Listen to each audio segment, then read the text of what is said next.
Welcome to another exciting episode of Musa and Show. Here is what we have today. Sanibona ngithi ngena ku-X yaziwa nge-Twitter ngizithela phe kwale post ka-Mr. Aye. Ithi MK Party is falling apart. Uthi i-MK Party iyafa ihlukana phakathi. Abantu manje bayaqala ukubona ukuthi MK Party is nothing other than i-family stokvel. Ngabe i-MK Party iyafa na? Sizokhumbula ukuthi ngoLwesihlanu bekwemukelwa u-Edward Zuma kanye noNkosinathi Sibisi abasuka ku-ANC. Beba ngamalunga amasha omkhonto wesizwe party bakujabuleleka abantu abangamalunga omkhonto wesizwe party. Izolo ngibona iletha ebisho ukuthi kunelunga lomkhonto wesizwe party eliresignile. Ngabe lokhu kusho ukuthi umkhonto wesizwe party uyafa na? Ngoba phela uMr Aye uthi abantu sebeyabona manje ukuthi cha lento istokfela noma into yomndeni. Akuyona lento abantu abayicabangayo. Ukusho ke ucheckele incwadi le esizoyifunda la yalo resignile. Kodwa umbuzo wami uthi ngabe iMK Party iyafa na?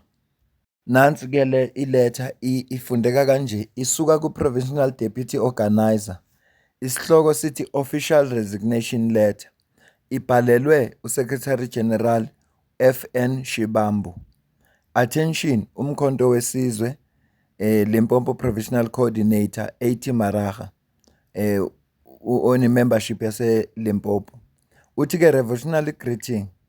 Uthi lapha ngisubmita i-formal resignation kwi-position as a provincial deputy organizer we-MK Party eLimpopo province with immediate effect, okusho ukuthi njengamanje futhi uya-withdrawa i-membership yakhe from i-MK Party, okusho ukuthi kusuka manje akasesililunga lomkhonto wesizwe party.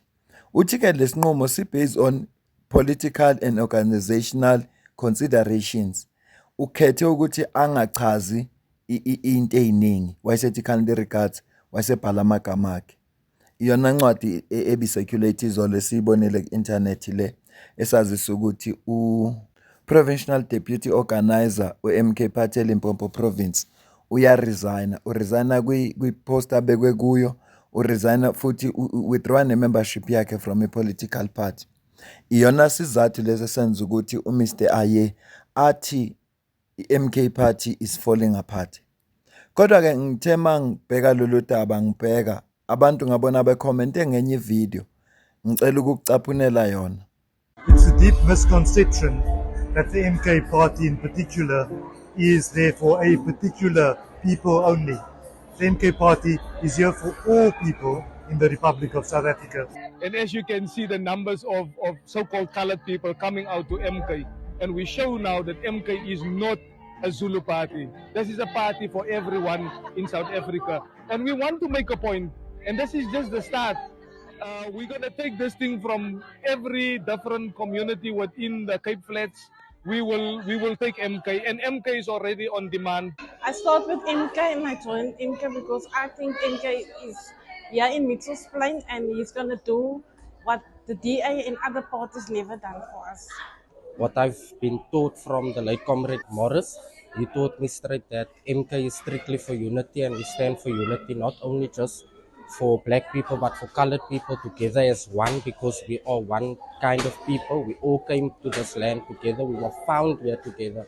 As the true founders of South Africa, I feel that MK is here to bring the truth to our people, and we are to share the unity and the love.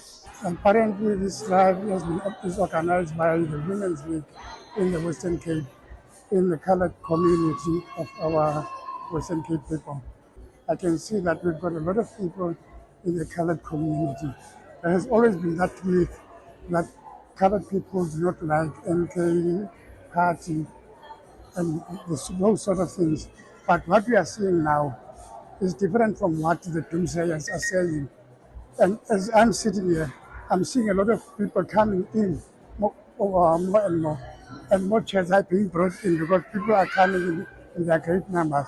MK is a strong political party that stands strictly and by side for Palestine. They are one of the political parties that are strongly committed to the solidarity of Palestine, which is a sure go and 100% yes from voters who support Palestine. And many discussing issues that affect them predominantly in the Mitchells Plain area. This community is in dire need of assistance, and MK is the solution. MK, is appealing to me because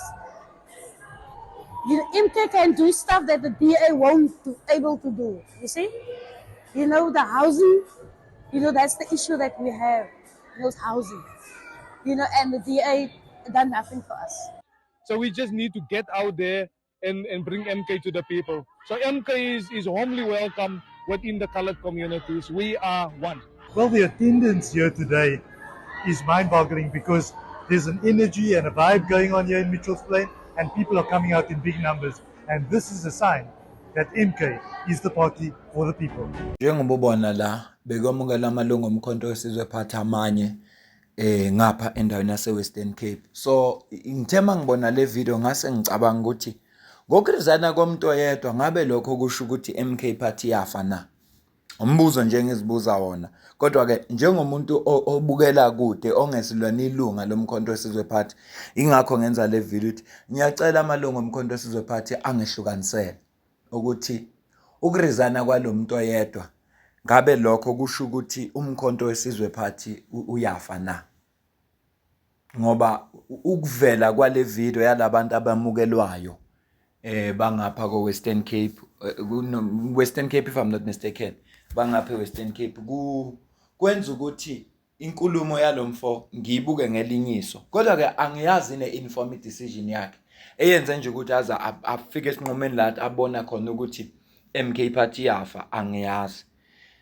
Nami ke lokho engikushoyo nalombuzo ngiwubuza ngoba ngoLwesihlanu bekumukelwa ama-member u2 nakhe Western Cape angazi kumukela ama-member manga, kodwa bakhona abakhulumile bekhuluma kahle beyincoma le MK party osho ukuthi bayibone ingaba usizo mhlawumbe lola bangalitholanga, bayibona mhlawumbe ingaba yizwi labo eParliament ingakwazi ukubamela ukuze bathole service delivery.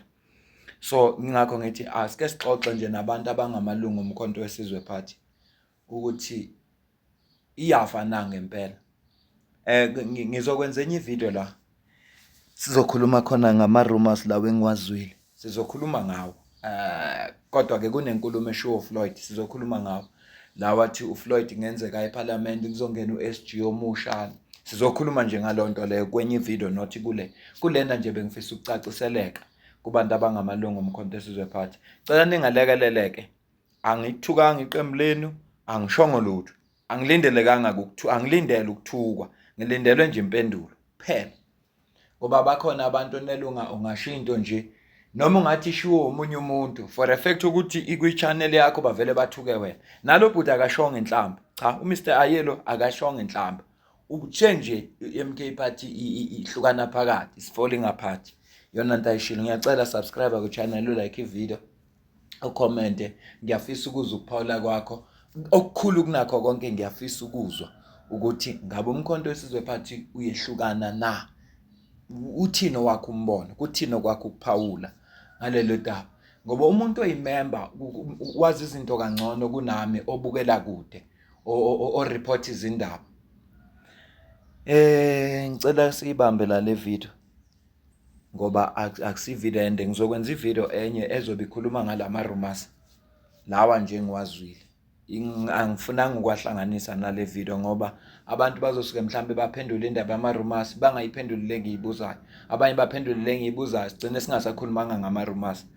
Mina nawe sidibane evideo elandelayo. Ungasupporta ujoin membership yale channel, ungasupporta futhi ngokusidonethela lokho nakho ikhona i-account kwi-comment ephiniwe. Ngiyabonga.